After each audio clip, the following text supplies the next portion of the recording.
Bonjour à tous, dans cette vidéo je vais vous présenter le produit de chez EVVR.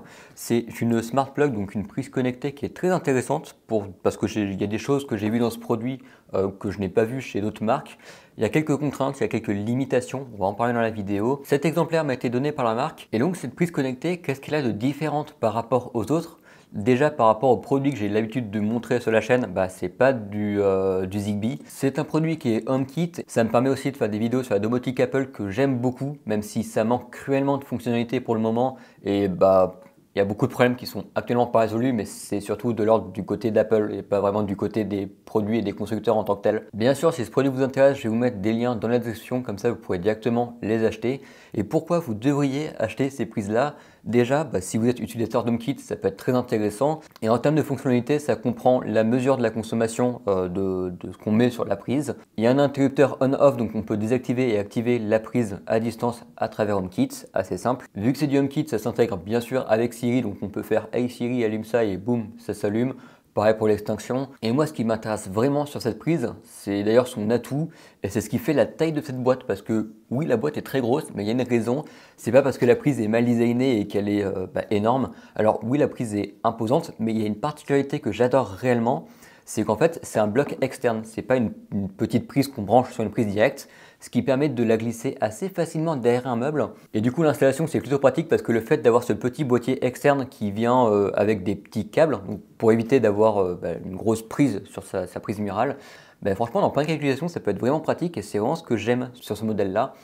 Et aussi qu'un point assez intéressant, c'est qu'on n'a pas besoin de hub EVVR, c'est directement du HomeKit. C'est d'ailleurs pour ça que cette prise est Wi-Fi, c'est pour s'intégrer à HomeKit. Pour l'installation, on prend son application HomeKit, on scanne avec le QR code et boum, ça remonte automatiquement. En revanche, HomeKit, il y a un petit défaut, ça remonte que le fait de faire du on-off sur le switch. Sinon, pour la majorité des autres fonctionnalités, il faudra passer par une application EVVR. Et ça c'est dommage. Alors c'est pas de la faute de EVVR en tant que tel, c'est juste que par exemple la mesure de consommation d'électricité, je crois pas que c'est pris par HomeKit. Toute la configuration de l'appareil, donc par exemple le fait de bloquer le bouton power physiquement, ça on peut pas le régler avec HomeKit. Et c'est le petit point dommage de HomeKit, c'est que c'est pas très volatile contrairement à du Home Assistant. Et ce que je vous propose maintenant, c'est d'aller faire un petit tour sur l'application HomeKit et EVVR pour voir un peu comment ça se passe et comment ça se présente en termes de fonctionnalité. Si on regarde dans l'application HomeKit, qui est l'application officielle pour la domotique de Apple, on a bien sûr plein d'équipements parce qu'il y a tous mes équipements qui remontent. Mais ce qui est intéressant, c'est qu'on a la prise connectée de EVVR qui remonte. Elle est sous le nom de Energy Monitoring, un nom un peu bizarre parce que je ne l'ai pas renommé, mais bien sûr on peut la renommer, il n'y a pas de souci. Et quand on clique dessus, on peut juste faire du off et du on. Donc on peut l'allumer et éteindre via HomeKit. Dis Siri éteint Energy Monitoring. Voilà, ça l'éteint, je peux faire bien sûr la même chose pour la rallumer. Si on regarde plus précisément les paramètres qui sont disponibles dans HomeKit, on a pas mal de petites choses, mais ce n'est à mon sens pas complet parce qu'il manque par exemple la mesure d'énergie, toute la configuration de la prise connectée, est-ce que le fait qu'on puisse avoir un overload protection, donc après 1000 watts de consommation, boum, ça coupe la prise. Donc bien sûr, on peut renommer la prise, on peut bien sûr choisir l'icône. Il semblerait d'ailleurs qu'il y a un capteur qui est un peu buggé au milieu. J'ai l'impression qu'il y a quand même un espace pour un capteur, pas du coup un capteur, un icône, mais qui ne s'affiche pas. Bon, pourquoi pas. Tac, on va prendre le deuxième, j'aime bien le deuxième, il est un peu plus simple.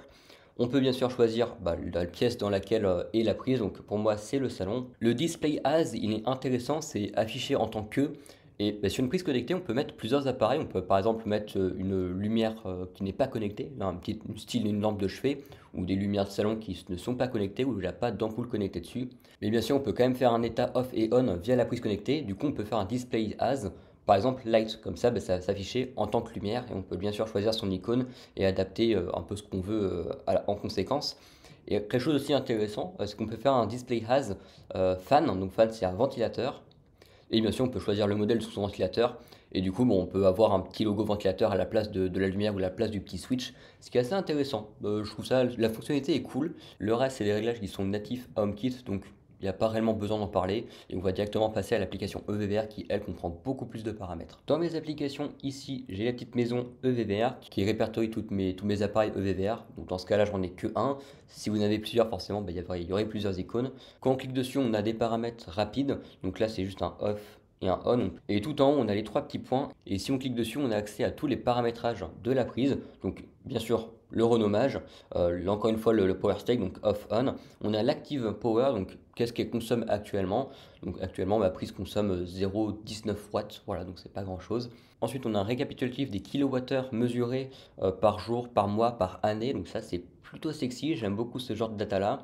Alors sur une seule prise, il n'y a pas vraiment d'intérêt, surtout là où elle est positionnée, moi il n'y a pas vraiment d'intérêt, mais si on la positionne par exemple derrière un PC, on peut savoir combien le PC consomme tant par jour, par mois, etc.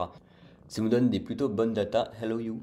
Par exemple, si je filtre par mois, donc là on est sur le mois de décembre, et si je regarde sur le mois de novembre, on peut voir à peu près combien j'ai consommé du moins sur cette prise-là. Juste en dessous, on a quelque chose d'assez simple, c'est les logs. Donc les logs pour savoir quand la prise a été à l'état off et quand la prise a été à l'état on, sachant qu'il n'y a que les 5 derniers logs qui remontent, il n'y a pas plus, je ne sais pas pourquoi il n'y a pas plus. Ensuite, quelque chose que j'apprécie beaucoup, c'est toujours le power on configuration. Donc quand il y a une coupure d'électricité, à quel état revient mon équipement quand il retrouve de l'électricité. Là actuellement, je suis à Restore Light State, qui est le dernier état connu de la prise. Donc si ma prise elle était on, elle restera on quand le courant reviendra, et si elle était à off, elle restera en off, ce qui est assez intelligent.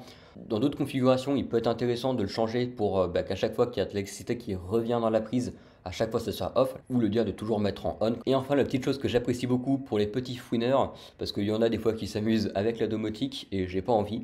Donc on peut désactiver le switch button, donc le fait d'appuyer sur le bouton physique de la prise va pas éteindre et allumer la prise, comme ce qui est l'état traditionnel. Donc là, si je clique sur ce bouton-là et que j'essaye d'appuyer sur la prise physiquement, il n'y a rien qui va se passer, le bouton est désactivé, ce qui est plutôt chouette. Et ça, c'est le genre de petite configuration qu'on retrouve dans l'application EVR, dans les applications constructeurs, mais qu'on ne retrouve pas dans HomeKit. Et je trouve ça dommage que toute cette partie configuration du matériel, on ne retrouve pas directement dans HomeKit. En conclusion, c'est un produit qui est vraiment chouette, qui n'est pas plus cher que la concurrence et qui est plutôt qualitatif de ce que j'ai pu tester durant ces 2 semaines. Ça a des mesures fiables et sa seule limitation, ça va être HomeKit. Donc on espère d'ici iOS 18, iOS 19 que HomeKit soit encore amélioré pour déjà arrêter d'avoir 10 000 applications pour chaque produit qu'on a chez nous en domotique, parce que ça, c'est réellement pénible. Sinon, si vous avez une installation HomeKit et vous avez besoin de ce form factor là avec la prise en externe, on va dire, pas en direct, eh bien, franchement, c'est vraiment chouette, je la conseille réellement. Donc si ça vous intéresse, il y a toujours le lien bien sûr dans la description. Et sur ce, j'espère que cette petite vidéo vous aura plu. Et on se retrouve très bientôt pour d'autres vidéos. Allez, à plus.